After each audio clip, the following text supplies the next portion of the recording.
बेहद महत्वपूर्ण हो जाती है अदालत की ये टिप्पणी। और देखिए, आपको गौर करना होगा, आपका चैनल एबीपी न्यूज भी लगातार, हम भी तो यही कह रहे हैं ना, माफी काफी नहीं। और आज तो देश की सर्वोच्च अदालत सुप्रीम कोर्ट ने यह कह दिया है कि मंत्री का माफीनामा मंजूर नहीं, माफी अस्वीकार्य है। यह सुप्रीम कोर्ट की तरफ से साफ कर दिया गया।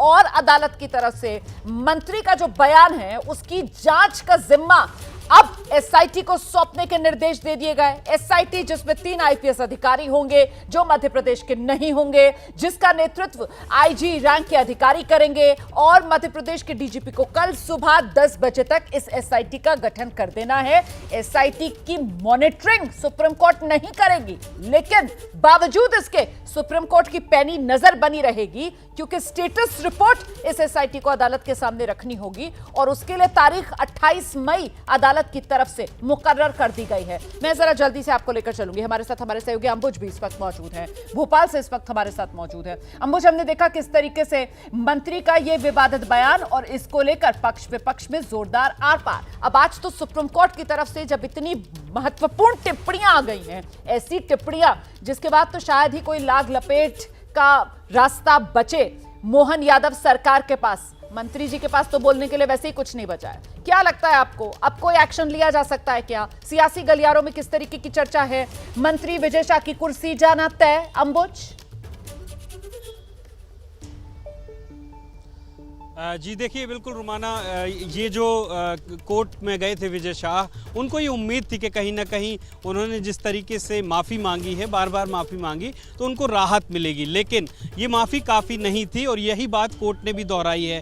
कोर्ट ने कहा है कि इसके लिए एसआईटी गठित होगी, मध्य प्रदेश से बाहर के आईपीएस अधिकारी इसमें 3 शामिल होंगे। और जहाँ तक मेरी जानकारी है उसमें महिला अधिकारी का भी शायद जिक्र किया गया है। बिल्कुल। और अब ये एसआईटी गठित करने के बाद वो अपना काम तो करेगी, लेकिन जो सवाल आपने पूछा कि क्या मंत्री की कुर्सी जाना तय है, क्या अब कोई एक्शन होगा, अभी भी कोई उम्मीद नजर नहीं आ रही। हालांकि विपक्षी दल इसको लेकर के लगातार प्रोटेस्ट कर रहे हैं, लगातार इस्तीफा मांगा जा रहा है मंत्री का, लेकिन सरकार की तरफ से अभी भी कोई ऐसा रुख नहीं लग रहा है कि वो एक्शन लेने के मूड में है। क्योंकि अगर एक्शन लेना होता तो शुरू से ही, जब से ये बयान आया था उसके बाद से ही, न केवल विपक्ष बल्कि आम लोगों में भी जिस तरीके का गुस्सा था, समाज के हर वर्ग की तरफ से जिस तरीके का गुस्से का भाव इस बयान को लेकर के निकल कर के सामने आया था, तो अगर कोई एक्शन लेना होता तो एक्शन ले लिया जाता। लेकिन आप जो बात कह रहे हैं मुझे लगता है जरा जल्दी से एक बार हम मेघा का रुख कर लेते हैं। मेघा, जिस बात का जिक्र देखिए अंबुज कर रहे हैं कि लोगों में गुस्सा था, लोगों में बहुत नाराजगी थी, आज सुप्रीम कोर्ट में भी इस बात को रेखांकित किया गया कि साहब आपने ऐसा बयान दिया, देश को शर्मिंदा करने वाला बयान। लेकिन अब जबकि सुप्रीम कोर्ट की तरफ से कह दिया जाता है कि आपको पद की गरिमा का ख्याल नहीं, मतलब इसके आगे तो कुछ बचता नहीं है ना। एक ऐसा मंत्री जिसे अपनी पद की गरिमा का ख्याल नहीं, ये देश की सर्वोच्च अदालत जिसके लिए टिप्पणी कर रही है, क्या अभी भी वो शख्स अपनी कुर्सी पर बने रहने लायक है? क्या अभी भी मध्य प्रदेश के मुख्यमंत्री मोहन यादव इस मंत्री विजय शाह को लेकर मौन रह सकते हैं?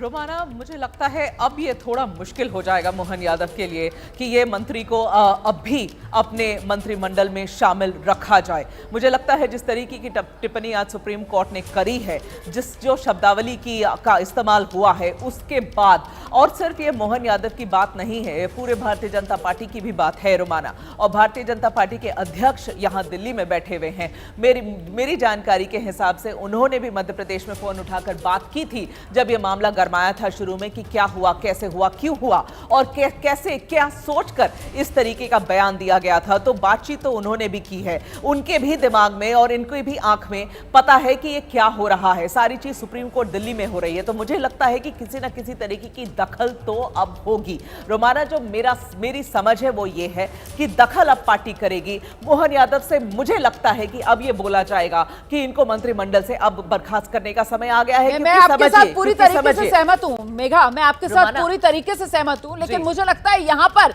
जनता को, दर्शक को यह समझना चाहिए कैसे एक मौका मध्य प्रदेश के मुख्यमंत्री मोहन यादव के पास था। वो खुद एक मिसाल पेश कर सकते थे, लेकिन यह संदेश भी साथ के साथ जाएगा कि वो मौका खुद मध्य प्रदेश के मुख्यमंत्री मोहन यादव ने खो दिया, क्योंकि मुख्यमंत्री का यह विशेषाधिकार होता है कौन उसके मंत्रिमंडल में रहे, कौन उसके मंत्रिमंडल में ना रहे। आज जब सुप्रीम कोर्ट की तरफ से ऐसी टिप्पणियां की जाती हैं इस शख्स के लिए जो अभी भी बदकिस्मती कहूंगी मैं, अभी भी बदकिस्मती से मध्य प्रदेश में मंत्री पद पर कायम है, कि आदर्श आचरण नहीं है इस मंत्री का, यह सुप्रीम कोर्ट की तरफ से कहा गया।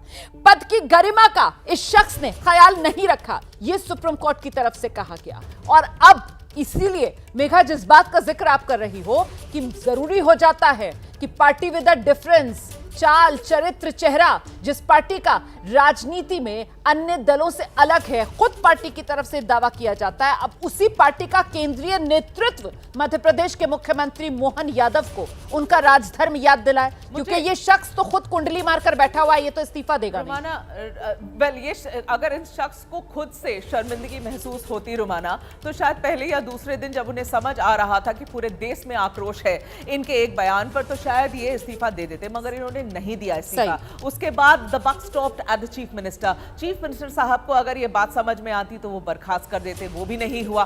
मैटर तो अब सुप्रीम कोर्ट तक एस्केलेट हो चुका है रुमाना। तो जहां तक मेरी जानकारी है, जो मेरी समझ है, मुझे लगता है कि अब दखल होगी, क्योंकि अब ये समझिए कि एसआईटी की गठन हो गई है। अब एसआईटी किसकी जांच करेगा? एक सिटिंग कैबिनेट मंत्री की।